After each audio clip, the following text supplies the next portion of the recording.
The emperor, who was waiting along with his subjects, watched the ships coming towards him. As Gulliver was in the middle of the channel, they could not see him. Our giant man is dead. He's drowned.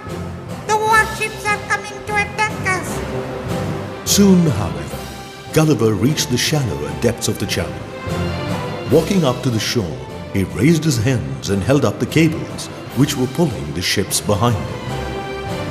Long live the noblest emperor of Lilliput! The cries of horror immediately changed to a jubilant moment. Hurrah! Hurrah!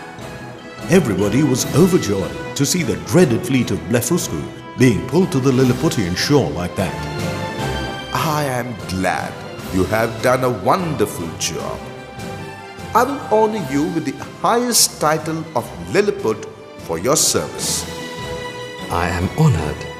Even I'm glad for helping the emperor in winning over his enemies, and that too in such a bloodless battle. Giant man, you have one more job. Tell me, your majesty.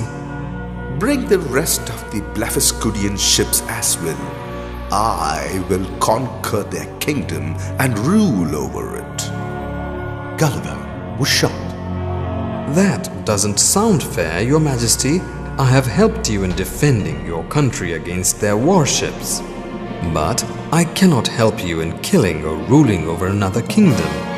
It will not be justice if I use my size to help you conquer them and make them your slaves. I'll do anything to protect you and your kingdom, but I will not help you in hurting anybody else.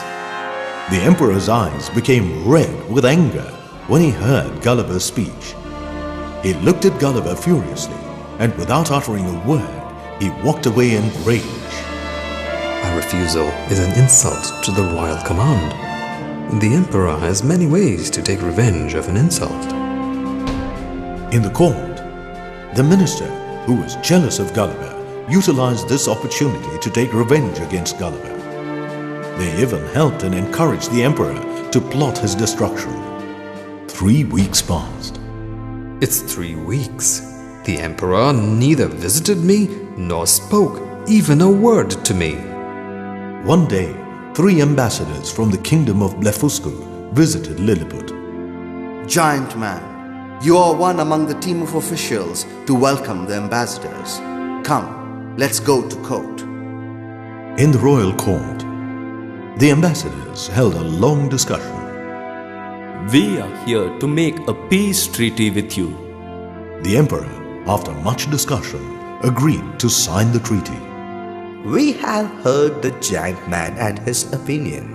We express our gratitude and invite him on our emperor's behalf to the kingdom of Blefuscu. I accept your invitation, and I will visit at least once before my return to my own land. When the ambassadors left, Gulliver turned to the emperor. I await your permission. The emperor just nodded his head without uttering a word. His cold and stern manner greatly disturbed Gulliver. Late one night, Gulliver heard a big crowd shouting outside his home. There was banging at his door.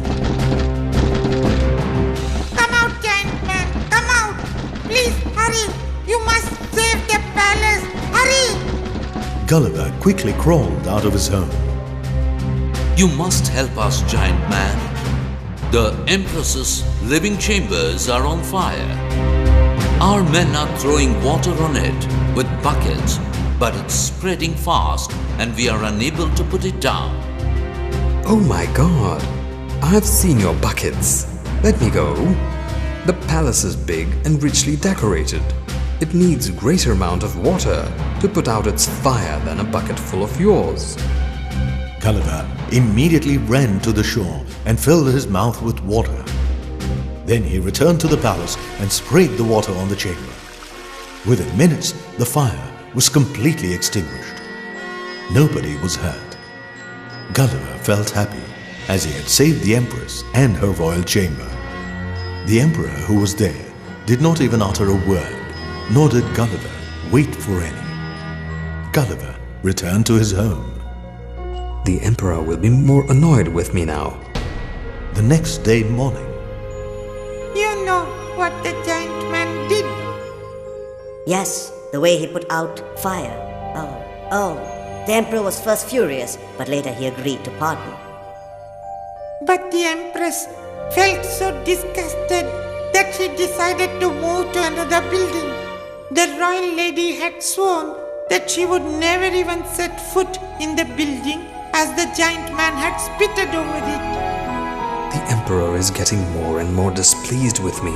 It's a common rule that nobody should spit around the palace, and I had spit right over it. Though I have done that with the intention to save the empress, it is still an offense. Gulliver was not in a position to decide what the emperor would do next.